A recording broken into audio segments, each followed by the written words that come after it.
Hello student, एक बार फिर से आप सभी का स्वागत है हमारे यूट्यूब चैनल एडू ब्रेन में।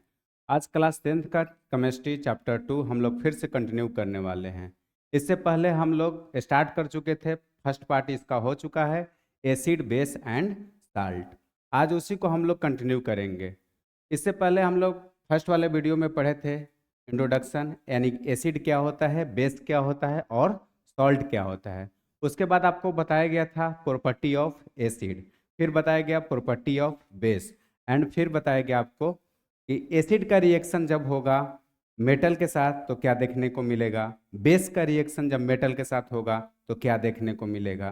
फिर हम लोग पढ़े इंडिकेटर क्या होता है और टाइप्स ऑफ इंडिकेटर आपको बताया गया। जैसे बताया गया इंडिकेटर का मतलब क्या, किसी चीज को डिसाइड करना, इंडिकेट करने का काम करता है कि एसिड कौन है, बेस कौन है। उसके बाद आपको बताया गया क्या, इंडिकेटर में बताया गया था उसका टाइप्स, यानी कि नेचुरल इंडिकेटर, सिंथेटिक इंडिकेटर और ओल्फैक्टरी। फिर उसमें भी आपको बताया गया क्या कि कौन सा नेचुरल होगा, कौन सा फिर आपको सिंथेटिक होगा और ओल्फैक्टरी कौन सा होगा। उसमें आपका नाम बताया गया और उसका एसिडिक में क्या चेंजेज होगा और बेस में क्या चेंजेज होगा ये भी बताया गया आपको। और फिर उसी को हम लोग कंटिन्यू करेंगे क्या, जैसे रिएक्शन पढ़ लिए थे हम लोग कि मेटल के साथ रिएक्शन होगा तो क्या देखने को मिलेगा, फिर उसके बाद बेस का होगा मेटल के साथ तो क्या देखने को मिलेगा। आज उसी को हम लोग रिएक्शन वाले पार्ट को कंटिन्यू करते हैं। जो लोग उस वीडियो को नहीं देखे होंगे, इस वीडियो के नीचे डिस्क्रिप्शन में लिंक दिया गया है, एक बार आप उस वीडियो को जरूर देखेंगे ताकि यहाँ से आपको समझना आसान हो जाए, है कि नहीं। चलिए आज हम लोग फिर से कंटिन्यू करते हैं पार्ट 2 को। सबसे पहले इस पार्ट में हम लोग को पढ़ना क्या है, reaction of acid with metal carbonate and metal hydrogen carbonate. अब इसमें आप पढ़ेंगे क्या कि एसिड का रिएक्शन मेटल के साथ, मेटल कार्बोनेट के साथ कैसा होगा और मेटल हाइड्रोजन कार्बोनेट के साथ कैसा होगा, वो हम लोग को पढ़ना है। देखिए आपको क्या लिखा हुआ है इसमें,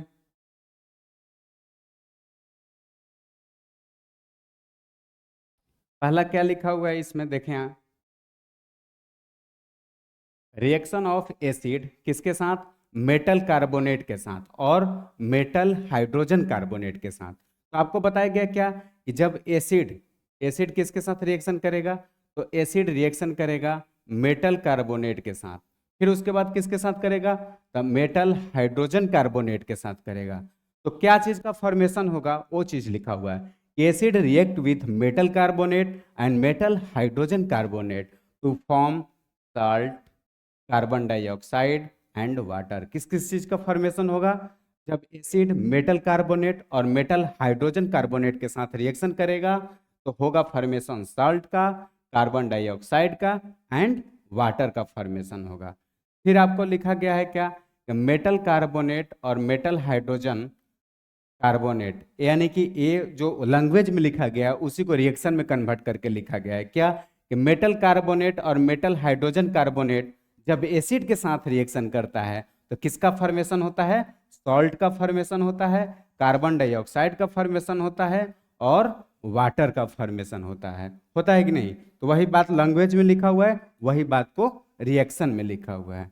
फिर उसके बाद आपको पढ़ने को मिलेगा क्या, उसका एग्जाम्पल, यानी कि जो चीज़ बताएगा उसको एग्जाम्पल से देख लेते हैं कि जब हम लोग HCl का रिएक्शन कराएंगे Na2CO3 के साथ तो क्या देखने को मिलेगा, NaCl, यानी कि सॉल्ट, CO2 और वाटर। यही बात तो बोला था क्या कि जब हम लोग मेटल कार्बोनेट और मेटल हाइड्रोजन कार्बोनेट का रिएक्शन कराएंगे तो फॉर्मेशन होगा एसिड का, सॉल्ट का और कार्बन डाइऑक्साइड का। तो देखिए आपका सॉल्ट, कार्बन डाइऑक्साइड और वाटर का फॉर्मेशन हो रहा है, वही लिखा हुआ है, वाटर का फॉर्मेशन हो रहा है, सॉल्ट का हो रहा है, और यानी कि आपको कराना किससे है, तो मेटल कार्बोनेट और मेटल हाइड्रोजन कार्बोनेट के साथ रिएक्शन कराना है तो देखने को मिलेगा सॉल्ट, कार्बन डाइऑक्साइड और वाटर देखने को मिलेगा, वही बात लिखा हुआ है।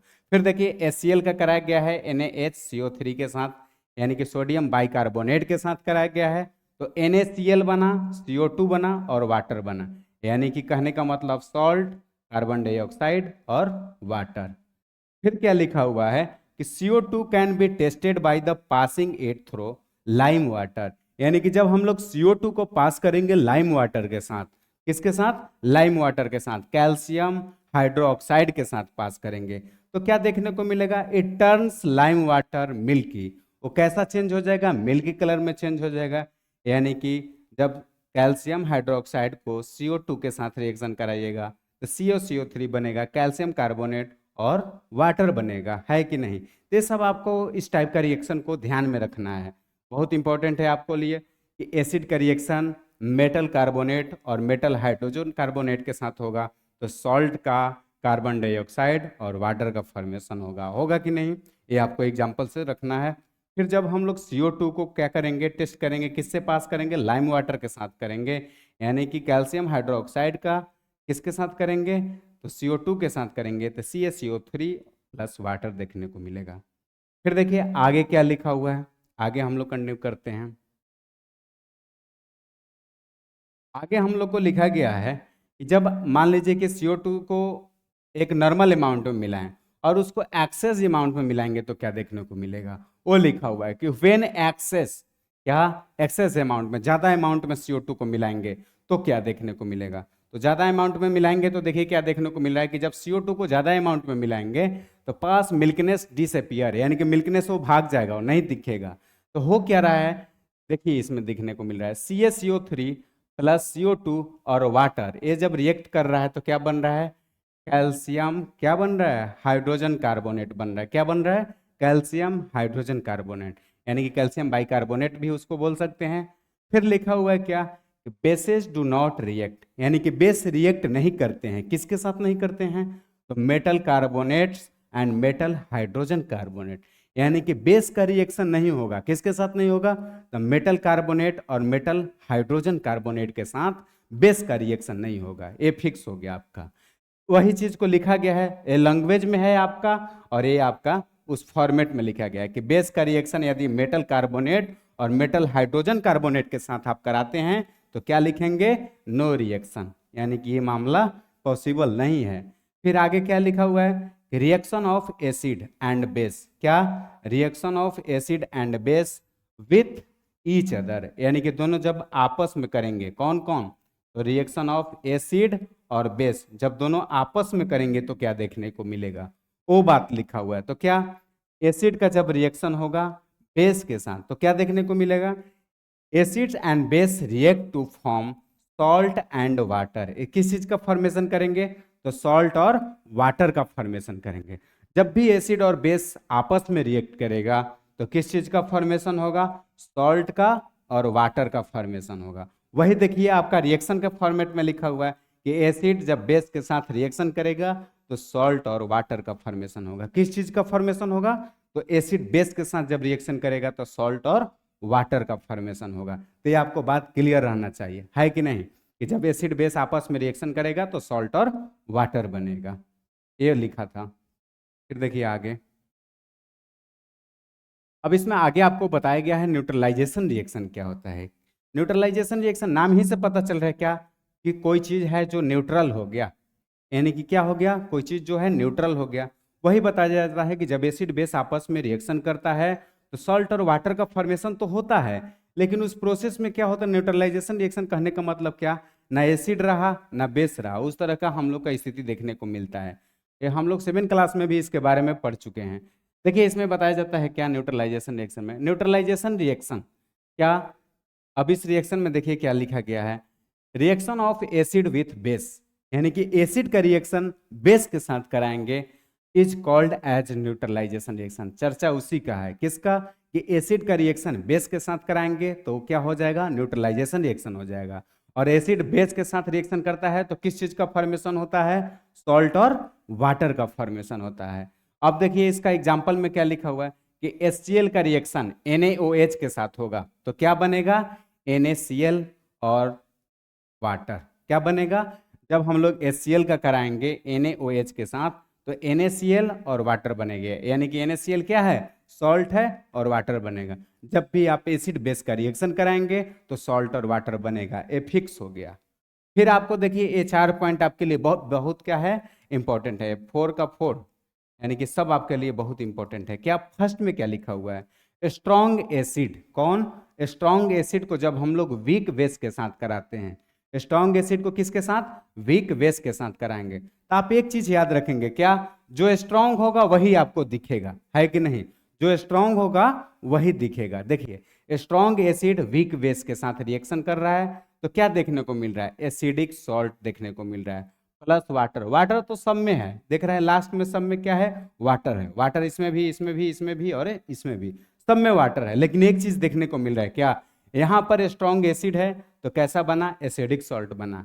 यहाँ पर स्ट्रॉन्ग क्या है, बेस है, तो यहाँ पर बेसिक सॉल्ट बना। वही लिखा हुआ है कि वीक एसिड और स्ट्रॉन्ग बेस को जब कराएंगे तो बेसिक सॉल्ट बनेगा। क्यों बनेगा, क्योंकि यहाँ पर बेस मजबूत है, वहां पर क्या मजबूत है, यहाँ पर आपको स्ट्रॉन्ग एसिड है तो यहाँ पर एसिडिक सॉल्ट बनेगा, यहाँ पर स्ट्रॉन्ग बेस है तो यहाँ पर बेसिक सॉल्ट बनेगा। इसमें देखिए क्या है, स्ट्रॉन्ग एसिड स्ट्रॉन्ग बेस, यहाँ पर दोनों क्या हो गया, स्ट्रॉन्ग ही हो गया, तब तो मामला खत्म है। दोनों क्या हो गया, दोनों मजबूत मिल गया, तो क्या होगा, न्यूट्रल सॉल्ट हो जाएगा। न्यूट्रल सॉल्ट क्यों, क्योंकि दोनों स्ट्रॉन्ग है तो आपस में दोनों क्या हो गया, खत्म। तो यानी कि स्ट्रॉन्ग एसिड और स्ट्रॉन्ग बेस जब दोनों देखने को मिल जाएगा तो न्यूट्रल सॉल्ट बोलेंगे। क्या बोलेंगे, न्यूट्रल सॉल्ट बोलेंगे। उसके साथ वाटर का तो फॉर्मेशन होना ही होना है, लेकिन वो सॉल्ट कैसा होगा, न्यूट्रल होगा। फिर देखिए आगे लिखा हुआ है कि वीक एसिड वीक बेस, ये दोनों कमजोर भी हो गया तो भी क्या होगा, न्यूट्रल सॉल्ट होगा और वाटर साथ में आएगा। यानी कहने का मतलब क्या हुआ, फर्स्ट वाले केस में स्ट्रॉन्ग आपको एसिड देखने को मिला तो एसिडिक सॉल्ट का फॉर्मेशन हुआ, क्या हुआ, एसिडिक सॉल्ट का फॉर्मेशन हुआ।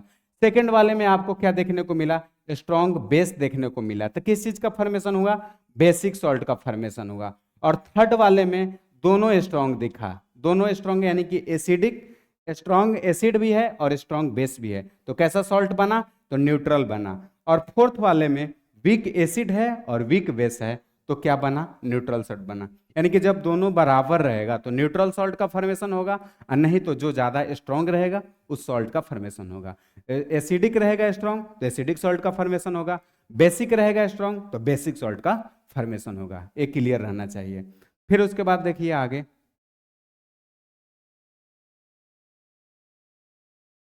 आगे आपको बताया गया है क्या, रिएक्शन ऑफ मेटेलिक ऑक्साइड, क्या, reaction of metallic oxide with acid, यानी कि मेटेलिक ऑक्साइड का रिएक्शन एसिड के साथ कैसा होगा। तो लिखा गया है फर्स्ट में आपको, metallic oxide are basic in nature, क्या, जो मेटेलिक ऑक्साइड होते हैं बेसिक नेचर के होते हैं। किस नेचर के होते हैं, तो बेसिक नेचर के होते हैं। तो ये क्लियर रहना चाहिए कि मेटेलिक ऑक्साइड किस नेचर के होंगे, तो बेसिक नेचर के होंगे। एग्जाम्पल में क्या लिखा गया है, CaO यानी कि calcium oxide, magnesium oxide are basic oxide. ये कैसे ऑक्साइड हैं, तो बेसिक ऑक्साइड हैं। फिर उसके बाद आपको बताया गया कि मेटेलिक ऑक्साइड प्लस एसिड, यानी कि मेटेलिक ऑक्साइड का एसिड के साथ जब रिएक्शन करा रहे हैं हम लोग तो सॉल्ट और वाटर बन रहा है। क्या बन रहा है, सॉल्ट और वाटर बन रहा है। फिर आगे क्या लिखा हुआ है, कैल्शियम ऑक्साइड प्लस 2HCl, तो किस चीज का फॉर्मेशन हो रहा है, CaCl2 और वाटर का फॉर्मेशन हो रहा है। यानी कि वही कि जब हम लोग कैल्शियम ऑक्साइड का HCl के साथ कराएंगे, मेटेलिक ऑक्साइड का जब एसिड के साथ कराएंगे तो सॉल्ट और वाटर का फॉर्मेशन होगा। यही बात इसमें याद रखना है कि मेटेलिक ऑक्साइड एसिड के साथ रिएक्शन करेगा तो सॉल्ट और वाटर का फॉर्मेशन होगा। कैल्शियम ऑक्साइड 2HCl के साथ कर रहा था तो CaCl2 और H2O बन रहा है। आगे देखिए, फिर आगे क्या आपका लिखा हुआ है, reaction of non metallic oxide. Metallic oxide का चर्चा हो गया तो नॉन मेटेलिक को क्यों छोड़ेंगे, नॉन मेटेलिक भी आपका आ गया। अब नॉन मेटेलिक में क्या होगा, देखिए आप नॉन मेटेलिक में ध्यान देंगे तो क्या देखने को मिलेगा, non metallic oxide are acidic in nature. जो नॉन मेटेलिक ऑक्साइड है वो कैसे नेचर का है, तो एसिडिक नेचर का है। कैसा नेचर का है, एसिडिक नेचर का है। फिर बताया गया है कि non metallic oxide plus base, क्या, non metallic oxide plus base, ये जब दोनों रिएक्शन करता है तो सॉल्ट और वाटर का फॉर्मेशन होता है। किस चीज का, यानी कि उसमें था कि मेटेलिक ऑक्साइड एसिड के साथ रिएक्शन करता है तो सॉल्ट और वाटर बनता है, इसमें नॉन मेटेलिक बेस के साथ करेगा तो सॉल्ट और वाटर का फॉर्मेशन होगा। किस चीज का, सॉल्ट और वाटर का फॉर्मेशन होगा। फिर उसके बाद क्या लिखा हुआ है कि CO2, क्या, अब वही एग्जाम्पल, CO2 जब किसके साथ करता है, CaOH2 के साथ करता है तो CaCO3 और वाटर का फॉर्मेशन होता है। यानी कि CO2 को कराते हैं हम लोग जब कैल्शियम हाइड्रोक्साइड के साथ तो देखने को मिलता है, कैल्शियम कार्बोनेट प्लस वाटर देखने को मिलता है। तो ये आपको क्लियर रहना चाहिए। नॉन मेटेलिक ऑक्साइड का जब हम लोग कराएंगे बेस के साथ तो सॉल्ट और वाटर का फॉर्मेशन होगा, है कि नहीं। अब देखिए उसके बाद क्या है, reaction of acid. Reaction of acid का मतलब क्या कि अभी तक एसिड का रिएक्शन हुआ कैसा है उसके बारे में एक जगह पर आपका प्रॉपर सारा चीज दिया हुआ है कि रिएक्शन ऑफ एसिड कब कैसा हुआ तो क्या बना, उसके जगह आपको सब एक ही जगह पर क्या हो जाएगा, कंसाइज हो जाएगा। पूरा डिटेल्स यहाँ पर कंसाइज होने वाला है। देखिए फर्स्ट में क्या लिखा हुआ है कि एसिड का हम लोग करेंगे मेटल कार्बोनेट के साथ, किसके साथ, तो एसिड का, किसका, एसिड का करेंगे मेटल कार्बोनेट के साथ। तो किस चीज का फॉर्मेशन होगा, सॉल्ट, CO2 और वाटर का फॉर्मेशन होगा। एसिड का मेटल कार्बोनेट के साथ सॉल्ट, CO2 और वाटर का फॉर्मेशन होगा, एक क्लियर रहना चाहिए। फिर क्या बोला कि एसिड का मेटल के साथ करेगा तो क्या होगा, सॉल्ट प्लस H2, यानी कि हाइड्रोजन गैस और सॉल्ट होगा। ठीक है, आगे बढ़ते हैं। एसिड मेटल हाइड्रोजन कार्बोनेट, यानी कि एसिड का मेटल हाइड्रोजन कार्बोनेट के साथ कराएंगे तो क्या होगा, सॉल्ट होगा, CO2 होगा और H2O हो गया, यानी कि सॉल्ट, कार्बन डाइऑक्साइड और वाटर का फॉर्मेशन होगा। जब किसके साथ कराएंगे, मेटल हाइड्रोजन कार्बोनेट के साथ कराएंगे। फिर एसिड का हम लोग मेटेलिक ऑक्साइड के साथ कराएंगे, किसके साथ कराएंगे, तो एसिड का मेटेलिक ऑक्साइड के साथ कराएंगे तो क्या देखने को मिलेगा, सॉल्ट प्लस H2O। क्या देखने को मिलेगा, सॉल्ट प्लस H2O। फिर एसिड बेस यदि आपस में रिएक्शन करता है, क्या करता है, एसिड और बेस यदि आपस में ही रिएक्शन करता है तो क्या देखने को मिलेगा, salt plus water, neutralisation reaction. यानी कि एसिड और बेस आपस में ही रिएक्शन कर गया तो किस चीज का फॉर्मेशन होगा, तो फॉर्मेशन होगा हमारा सॉल्ट और वाटर का फॉर्मेशन होगा। तो ये डाटा आपको एकदम याद रहना चाहिए क्या, कि जब एसिड मेटल कार्बोनेट के साथ करेगा तो सॉल्ट, CO2 और वाटर बनाएगा, एसिड मेटल के साथ करेगा तो सॉल्ट प्लस हाइड्रोजन गैस होगा। एसिड जब मेटल हाइड्रोजन कार्बोनेट के साथ करेगा तो सॉल्ट, CO2 और वाटर होगा। एसिड जब मेटेलिक ऑक्साइड के साथ करेगा तो सॉल्ट और वाटर होगा। फिर उसके बाद एसिड बेस के साथ करेगा तो क्या देखने को मिलेगा कि सॉल्ट प्लस वाटर होगा। ये सब आपका क्लियर रहना चाहिए। फिर देखिए आगे, अब देखिए यहां पर हम लोग का है कि रिएक्शन ऑफ बेस, यानी कि एसिड जैसे जैसे रिएक्शन करेगा तो क्या चेंजेस देखने को मिला, तो बेस रिएक्शन कर रहा है तो बेस में क्या चेंजेस देखने को मिल रहा है उसको भी एक जगह हम लोग कंसाइज कर लेते हैं। देखिए बेस का भी बात कर लेते हैं। अब बेस में देखिए क्या लिखा हुआ है कि बेस का रिएक्शन जब मेटल के साथ होगा, क्या, बेस का रिएक्शन जब मेटल के साथ होगा तो सॉल्ट और हाइड्रोजन गैस बनेगा। क्या बनेगा, सॉल्ट और हाइड्रोजन गैस बनेगा। उसी तरह से जब बेस का रिएक्शन मेटल कार्बोनेट के साथ होगा तो क्या होगा, नो रिएक्शन। इसमें तो फंडा क्लियर था क्या, कि जब बेस का मेटल कार्बोनेट और मेटल हाइड्रोजन कार्बोनेट के साथ रिएक्शन होता है तो नो रिएक्शन पॉसिबल है ही नहीं। तो देखिए आपको देखने को मिल रहा है कि बेस मेटल कार्बोनेट के साथ किया, नो रिएक्शन, है कि नहीं। फिर उसके बाद बेस जब मेटल हाइड्रोजन कार्बोनेट के साथ किया तो भी क्या है, नो रिएक्शन। फिर जब बेस एसिड के साथ किया, किसके साथ किया, बेस एसिड के साथ किया तो क्या बना, सॉल्ट और वाटर बना। यानी कि बेस जब एसिड के साथ करेगा तो किस चीज का फॉर्मेशन होगा, सॉल्ट और वाटर का फॉर्मेशन होगा। फिर उसके बाद बेस नॉन मेटेलिक ऑक्साइड के साथ करेगा, किसके साथ करेगा, क्योंकि एसिड करता था मेटेलिक ऑक्साइड के साथ तो बेस किसके साथ करेगा, नॉन मेटेलिक ऑक्साइड के साथ करेगा। तो जब भी बेस नॉन मेटेलिक ऑक्साइड के साथ करेगा तो सॉल्ट और वाटर का फॉर्मेशन होगा। किसका फॉर्मेशन होगा, तो सॉल्ट और वाटर का फॉर्मेशन होगा, बेस जब नॉन मेटेलिक के साथ रिएक्शन करेगा तो। फिर देखिए आगे, और इस तरह से हम लोग का ये पार्ट खत्म होता है, पार्ट 2। Thank you.